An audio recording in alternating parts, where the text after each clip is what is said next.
Hello friends, स्वागत है आपका मेरे YouTube चैनल दीप क्लासेस में, जिसमें हमारा आज का टॉपिक है चंद्रगुप्त नाटक के पात्र सिंहरण का चरित्र चित्रण।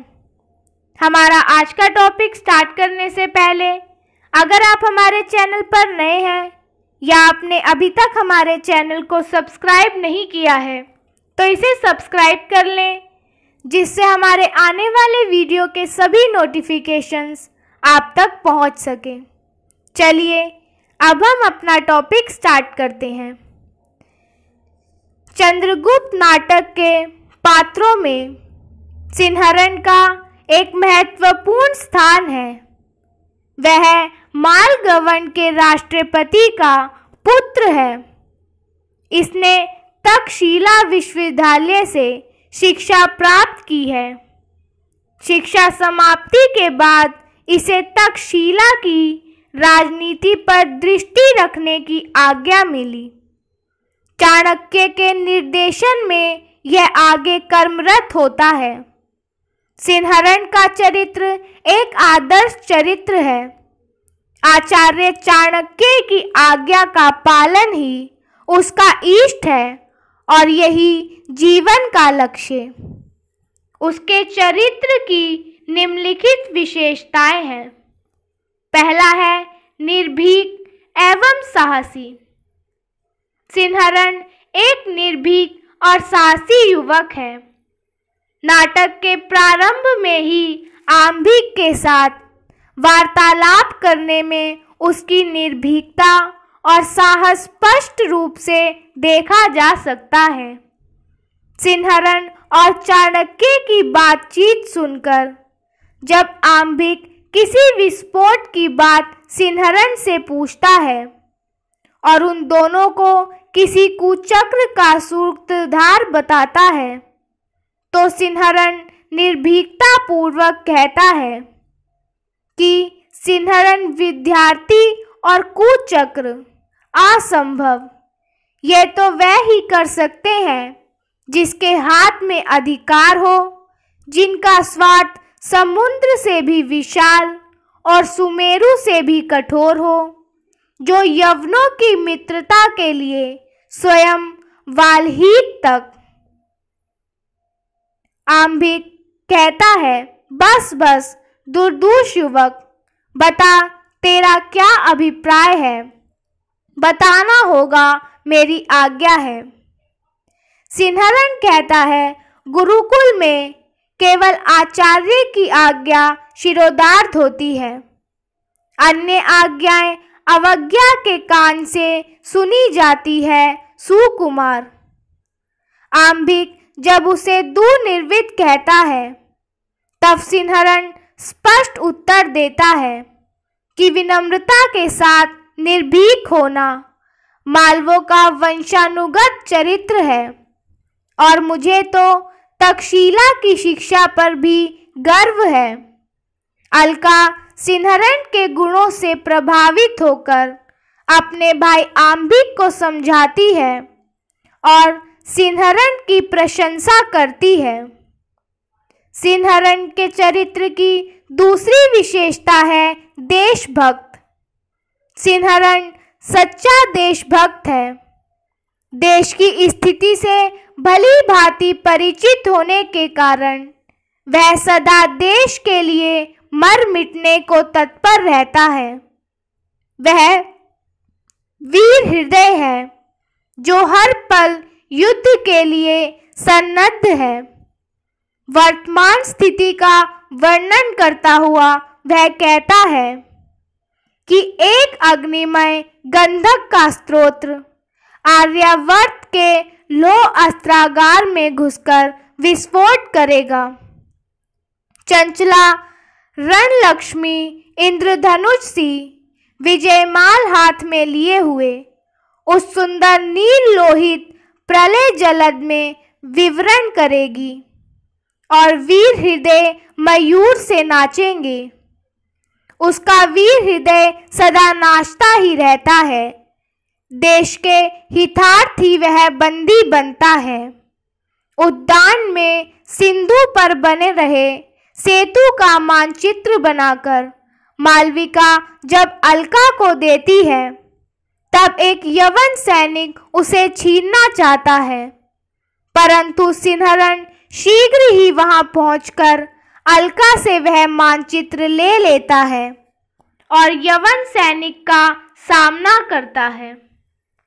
उसके अधिकारी का निर्वाचन खट करेगा तो फिर सावधान हो जाओ। सिंहरण के भीषण प्रत्याक्रमण से भयभीत होकर यवन सैनिक भाग जाता है और सिंहरण घायल हो जाने पर भी नौका में बैठकर आगे के कार्य में तल्लीन हो जाता है। जाते समय वह अलका से कहता है कि जन्मभूमि के लिए यह जीवन है।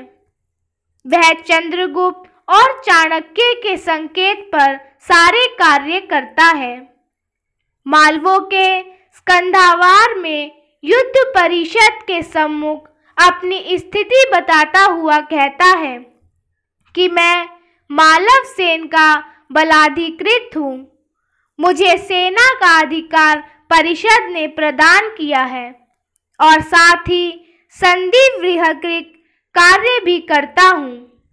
पचनंद की परिस्थिति में स्वयं देख आया हूँ और मगध चंद्रगुप्त को भी भली भांति जानता हूँ। मैं चंद्रगुप्त के आदेशानुसार युद्ध चलाने के लिए सहमत हूँ। चंद्रगुप्त उसे उसके भयानक दायित्व का स्मरण कराता है और समझाता है कि हमें यवन आक्रमणकारियों को यहाँ से हटाना है और उन्हें जिस प्रकार हो भारतीय सीमा से बाहर करना है। इसलिए शत्रु की ही नीति से युद्ध करना होगा। इसकी तीसरी विशेषता है कर्तव्यनिष्ठ एवं स्वाभिमानी। सिंहरण देशभक्ति जैसे महान दायित्व को पूर्ण रूपेण निभाने में सफल सिद्ध होता है। यवन आक्रमणकारियों का सामना करते हुए जब सिकंदर ही उसके सामने आ जाता है तब वह उसे घायल करने में चूकता नहीं। वह पहले ही सिकंदर से कहता है कि तुमको स्वयं इतना साहस नहीं करना चाहिए सिकंदर, तुम्हारा प्राण बहुमूल्य है। परंतु जब सिकंदर आगे बढ़कर उस पर भाले से वार करता है तो वह कब पीछे रहता है। सिकंदर शीघ्र ही उसके भयानक प्रत्याघात से घायल होकर गिर जाता है। यद्यपि 3 यवन सैनिक कूदकर सिंहरण से युद्ध करने पहुंचते हैं, परंतु वह उनसे युद्ध ना करते हुए कहता है कि यवन दुस्साहस ना कर, तुम्हारे सम्राट की अवस्था शोचनीय है। ले जाओ, उनकी शुश्रूषा करो। दुर्ग का द्वार टूट जाने पर जब यवन सैनिक अंदर घुस जाते हैं तब सिंहरण मालव सैनिकों को दृढ़ रहने की प्रेरणा देता है और कहता है कि कुछ चिंता नहीं, दृढ़ रहो। समस्त मालव सेना से कह दो, सिंहरण तुम्हारे साथ मरेगा। अलका। मालव के ध्वज पर आर्यों का यशो मंदिर ऊंचा खड़ा हो सकेगा। इस प्रकार एक और वह अपनी कर्तव्य निष्ठा का परिचय देता है तो दूसरी ओर अपने स्वाभिमान का। चौथा है सच्चा प्रेमी। सिंहरण एक और देश प्रेमी है तो दूसरी ओर अलका का सच्चा प्रेमी। नाटक में प्रारंभ से ही वह अलका से प्रभावित होता है। यद्यपि अलका का भाई आंबिक देशद्रोही है और पिता गांधार नरेश स्वयं यवनों के समर्थक, परंतु अलका का देश प्रेम और सहृदयता उसे आकर्षित किए बिना नहीं रहती। प्रारंभ में वह अलका के स्नेहानुरोध से ही गांधार छोड़कर जाता है। बंदी गृह में अलका घायल सिंहरण अपनी दुर्बल स्थिति को स्वयं ही उसे बताता है। अलका के यह कहने पर कि यदि पर्वतेश्वर से विवाह कर ले तो उसे बंदी गृह से छुड़ा सकती है।